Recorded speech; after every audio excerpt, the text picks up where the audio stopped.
Salam alaikum. Donc petite vidéo pour vous montrer comment résoudre un problème de shampooineuse qui n'aspire plus. Alors en fait c'est le moteur de l'aspiration qui est tombé en panne. Donc j'ai l'impression que c'est de l'eau qui est rentrée dedans. Il y a des filtres partout, donc je pensais que normalement c'était impossible que de l'eau pénètre dedans. Mais apparemment si. Enfin c'est ce que je pense en tout cas, peut-être que je me trompe. Donc il a commencé à faire des odeurs bizarres, des odeurs de cramé, de brûlure, de brûlé. Puis ensuite, comme vous voyez ici, on dirait qu'il y a un truc qui a court-circuité, je sais pas.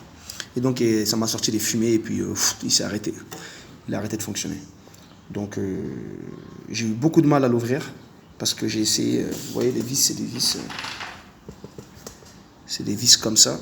Je sais pas si vous arrivez à voir. En fait, c'est une espèce d'étoile. J'ai essayé avec un tournevis plat. Et bizarrement, ça marche pas. Donc voilà, c'est un truc en forme d'étoile. Donc c'est ça qu'il faudra avoir, quoi. C'est pas du tout. Même si le milieu il a l'air d'être plat, avec un tournevis plat, il n'y a rien à faire. Hein. J'ai essayé comme un malade pendant plusieurs jours, j'ai pas réussi. Donc en tout cas, j'ai finalement réussi par l'ouvrir. Et donc le côté pour mettre l'eau, ce bouton-là il marche bien, il fonctionne bien. Ouais. C'est ce bouton-là. Donc, c'est ce bouton-là. Donc voilà, ça fonctionne bien. Par contre, le côté aspiration, c'est celui-là, il ne fonctionne pas en fait.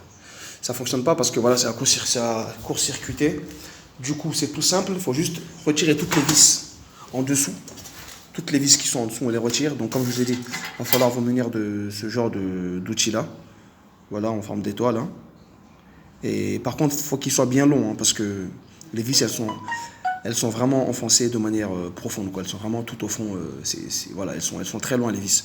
Donc pour les retirer, il va falloir cet outil-là. Et donc une fois à l'intérieur, ce qui est très très important, c'est de faire des photos, mais toutes les 2 secondes. Faire tout le temps des photos sur différents angles, et vidéo aussi, des petites vidéos de 5-10 secondes. Parce que des fois, les photos, il y a un angle qu'on ne voit pas bien. Avec une vidéo, on peut mettre pause, c'est plus pratique. Et donc voilà, puis ensuite vous démontez la pièce, vous allez sur Amazon, vous tapez juste moteur et puis la référence de votre shampooineuse. Moi c'est les shampooineuses 8.1C, Karcher 8.1C.